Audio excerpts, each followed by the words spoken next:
Qatar are the dirtiest and most disgraceful team I've ever seen. They just broke the leg of our most important player. Kalah main kasar lagi nih Qatar. Qatar kalau ketemu wasit yang bener, yang nggak bisa dibayar. Nih hasilnya.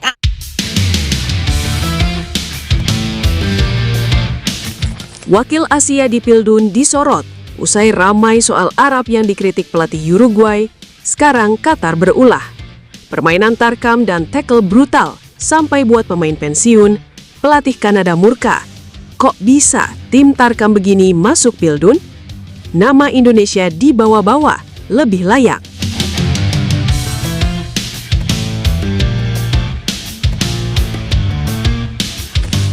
Setelah kemarin soal Arab Saudi yang menjadi sorotan tajam dunia usai permainan kasar melawan Uruguay di pertandingan awal Pildun, kini Qatar menjadi tim lain dari Asia yang disorot.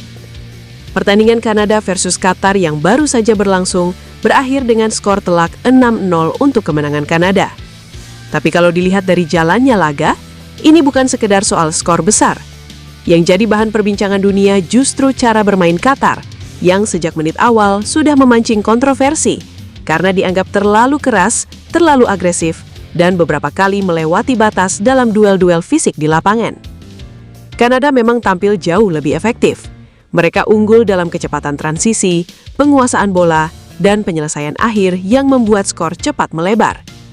Tapi perhatian publik tidak tertuju pada dominasi itu, melainkan pada tensi pertandingan yang terus meningkat akibat gaya bermain Qatar yang tidak stabil dan cenderung beresiko dalam setiap perebutan bola.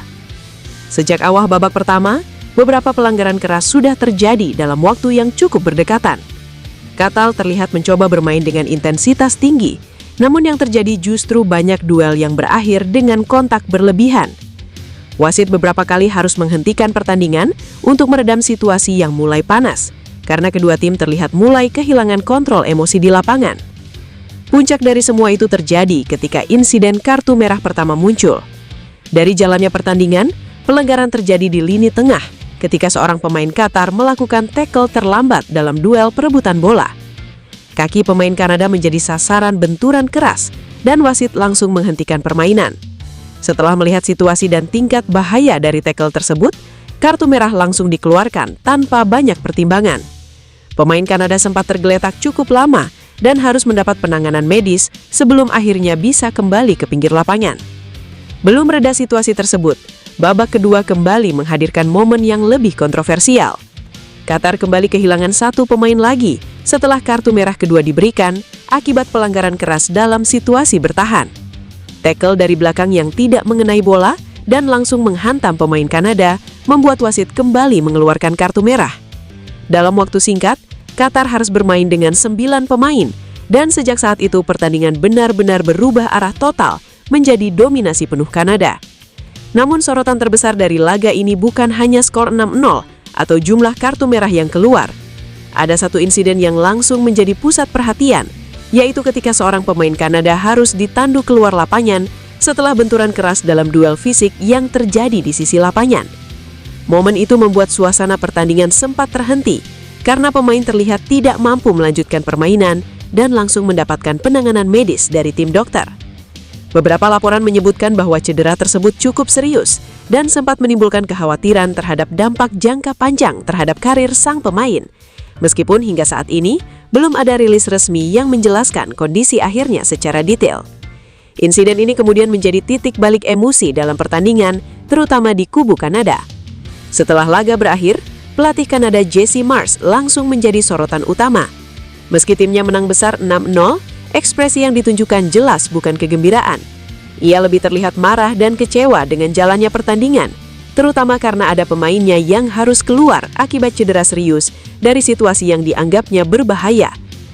Marsh menegaskan bahwa kemenangan tidak berarti apa-apa jika harus dibayar dengan resiko keselamatan pemain. Ia menyoroti bahwa beberapa insiden dalam pertandingan tersebut sudah melewati batas wajar permainan sepak bola modern. Menurutnya, di level Piala Dunia, tidak boleh ada tindakan yang berpotensi mengakhiri karir pemain dalam satu momen tackle yang tidak terkontrol. Pernyataan emosional Jesse Marsh itu kemudian menyebar luas dan menjadi bahan diskusi di berbagai media olahraga dunia. Banyak yang memahami kemarahannya karena fokus utamanya bukan pada skor akhir, melainkan pada keselamatan pemain yang menjadi korban dari duel-duel keras di lapangan. Reaksi keras juga datang dari media Amerika dan Eropa yang menyoroti pertandingan ini sebagai salah satu contoh nyata perbedaan standar permainan antar wilayah di Piala Dunia. Beberapa analis menilai insiden ini bukan hanya masalah satu pertandingan, namun juga membuka kembali diskusi lebih besar soal kualitas dan disiplin tim-tim dari zona Asia yang tampil di panggang dunia. Bahkan muncul pembahasan yang lebih luas lagi terkait sistem kualifikasi Piala Dunia dari Asia. Sejumlah opini menyebut bahwa ke depan, terutama menuju edisi 2030, proses kualifikasi tidak hanya harus menilai hasil pertandingan, tetapi juga aspek fair play, kontrol permainan dan disiplin tim di level internasional. Wacana ini memang kontroversial, namun langsung memicu perdebatan panjang di kalangan pengamat. Di tengah panasnya kritik terhadap Qatar, nama Indonesia ikut terseret dalam diskusi global. Beberapa komentar dari pengamat luar menyebut bahwa Indonesia dalam beberapa tahun terakhir menunjukkan perkembangan permainan yang lebih terstruktur dan tidak terlalu identik dengan gaya bermain keras berlebihan yang kini disorot. Narasi ini kemudian berkembang di media sosial dengan sebagian pihak menilai bahwa Indonesia sebenarnya memiliki arah perkembangan yang lebih positif dari sisi permainan kolektif dan disiplin taktik. Bahkan ada opini yang menyebut bahwa jika melihat aspek sportivitas dan progres permainan, Indonesia dianggap lebih layak berada di panggung besar dibanding beberapa tim yang saat ini sedang menjadi sorotan karena gaya bermainnya. Namun tentu saja perdebatan tersebut langsung memicu perdebatan baru. Banyak yang menilai bahwa perbandingan seperti ini tidak sepenuhnya adil, karena setiap negara berada di fase perkembangan sepak bola yang berbeda.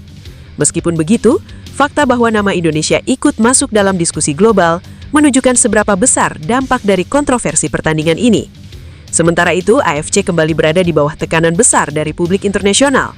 Setelah sebelumnya Arab Saudi mendapat sorotan tajam akibat permainan keras melawan Uruguay, kini Qatar menambah daftar tim Asia yang menjadi pusat kritik di Piala Dunia. Hal ini membuat Federasi Sepak Bola Asia tersebut kembali dipertanyakan, terutama terkait standar kompetisi, proses seleksi, dan konsistensi penegakan aturan di level internasional. Dua kasus besar dalam waktu berdekatan membuat tekanan terhadap AFC semakin meningkat, karena publik mulai mempertanyakan apakah wakil Asia yang tampil benar-benar sudah siap secara kualitas dan disiplin di level tertinggi. Pada akhirnya, laga Kanada versus Qatar ini tidak lagi dibicarakan sebagai laga dengan skor besar, tetapi sebagai salah satu laga paling kontroversial yang memicu diskusi global tentang batas antara permainan keras dan permainan berbahaya di panggung Piala Dunia.